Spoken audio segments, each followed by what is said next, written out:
Here I am, celebrating the release of Mario Kart World by talking about Mario Kart 8 Deluxe's Booster Course Pass again. Going back to my roots. Yay! Sure, I might be 2 years late, but I don't care, shut up. Anyways, it's time for me to do my yearly retro track could have been better videos, but instead of going over the past 4 Mario Karts again, I just want to talk about the Booster Course Pass because I feel like I never really got the chance to express my thoughts on it. I liked it. I appreciated Mario Kart 8 doubling in size and even adding tour tracks in. Honestly, I think it was pretty good in giving us Mario Kart fans something to distract us from while Nintendo was working on Mario Kart World. And there's not much I would change from the Booster Course Pass. I think it was perfect.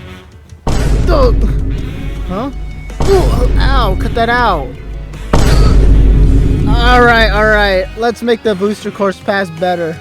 The Booster Course Pass gave us 48 tracks added to Mario Kart 8 Deluxe. And out of the 48, 14 of those were Tour City tracks. And 6 of those were Tour Nitro tracks. So in total, we have 28 tracks to... Okay, 27! We have 27 retro tracks to pick from the 7 previous Mario Kart games. But before we actually discuss the retro courses, I want to go over the tour tracks first. I want to start by moving some tracks around. I'm going to move Bangkok Rush around so that Bangkok is in the Acorn Cup. Then I would move Rome to where LA Labs is in the Cherry Cup. Then I'm going to move LA Labs to the Boomerang Cup where it was originally supposed to be. And since I think Singapore Speedway is a better ending course, I'll leave it be. Now I have to deal with Piranha Plant Pipeline. It'll go in the Acorn Cup replacing Piranha Plant Cove. Then I'll move Piranha Plant Cove to the Cherry Cup replacing Koopa Cape for reasons I'll get to later.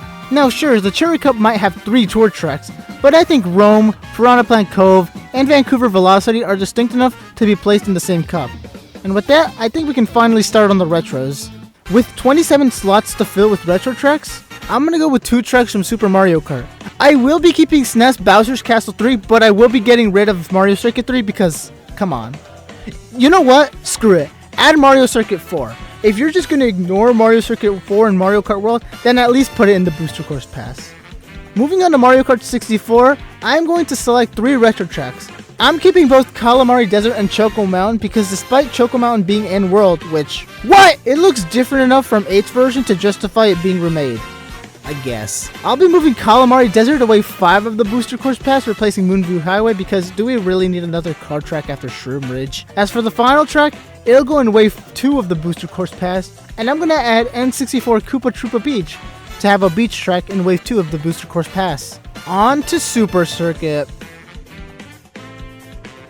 I'm getting rid of Sunset Wilds so that it could potentially be added to Mario Kart World with the sunset and all that. And you know what? I only have 4 GBA tracks, those being Sky Garden, Snowland, Boo Lake, and Riverside Park.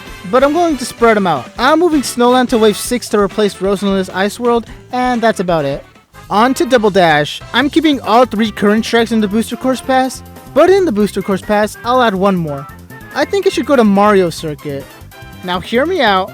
The Booster Course Pass is meant to be a small game to buy time for the next Mario Kart game. Am I really gonna waste a good track like Wario Coliseum, Mushroom Bridge, or Bowser's Castle on DLC for a 10-year-old game? I've changed. Anyways, Mario Circuit is a pleasant track. It's got cheery music, a chain chomp, and it's an inoffensive choice to add to the Booster Course Pass. I'm gonna add it as the second track of Wave 3, moving Boo Lake to the 3rd slot. Now I just hope I don't get shut or something for my choices, but at the same time, it's been 2 years, so please don't hurt me. I like DS's choices, Shroom Ridge, Waluigi Pinball, Mario Circuit, and for as much slack as I've given Peach Gardens, I'm grateful we didn't get Airship Fortress in the Booster Course Pass and instead got an insane glow-up-in world. So, we cool now, Peach Gardens? I still haven't gotten over the fact that Peach Gardens is in the game. So it's your fault! I placed a slot like Peach Gardens when Airship Fortress was right there. Anyways, this retro selection seems almost perfect, except for the fact... I can't miss this opportunity. The Figure 8 track in Mario Kart 8, I can't throw this away. DS Mario Circuit can't wait to get a glow up another day. Mario Kart Wii and Mario Kart 7 will both have only 5 tracks, due to them being the most recent Mario Kart games. It's only fair. Starting with Wii, I'll be keeping Coconut Mall, Mushroom George, DK Summit, Rainbow Road, and moving Maple Treeway to the Cherry Cup. I got rid of Koopa Cape because with Mario Kart World's mechanic of not being able to go underwater, If Koopa Cape were to make it a world, maybe it could finally bring back that underwater pipe people go crazy over. Besides, Maple Treeway would come out alongside Wiggler as a driver. Daisy Circuit is also a pretty good track. I just want to see it get a glow up in a future Mario Kart game.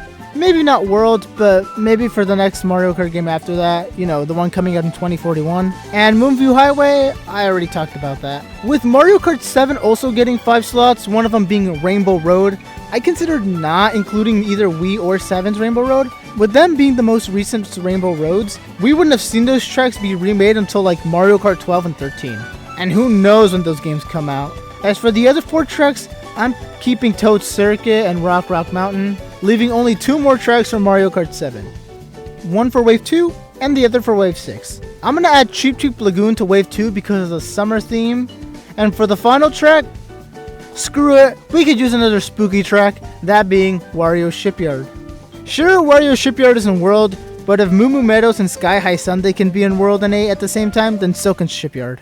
And just like that, we have all 48 new tracks for the Booster Course Pass.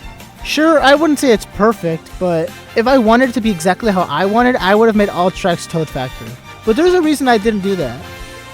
I remember being upset that Nintendo didn't add fan favorite tracks like Toad's Factory, Airship Fortress, or more Rainbow Roads.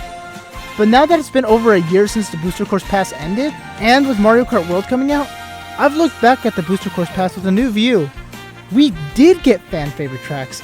Coconut Mall, Waluigi Pinball, Maple Treeway, DK Summit, and the 2 most popular Rainbow Roads? Holy crap, it's surprising how many fan favorite tracks we got. And for the ones we didn't get, we got them reimagined in a brand new world. Sure, the Booster Course Pass had tracks that were forgettable like the city tracks, but I honestly don't hate them. It makes sense why Nintendo would want to preserve these tracks in one of their most popular games of all time. And some of the city tracks are pretty fun. Singapore Speedway, Athens Dash, Madrid Drive, and the rest. With Mario Kart World coming out, it marks the end of an era. The era of Mario Kart 8 Deluxe. But I'm glad that in the future, Mario Kart 8 Deluxe will be known as one of the greatest Mario Kart games of all time. But who cares about that? I'm gonna go play Mario Kart World! Yee!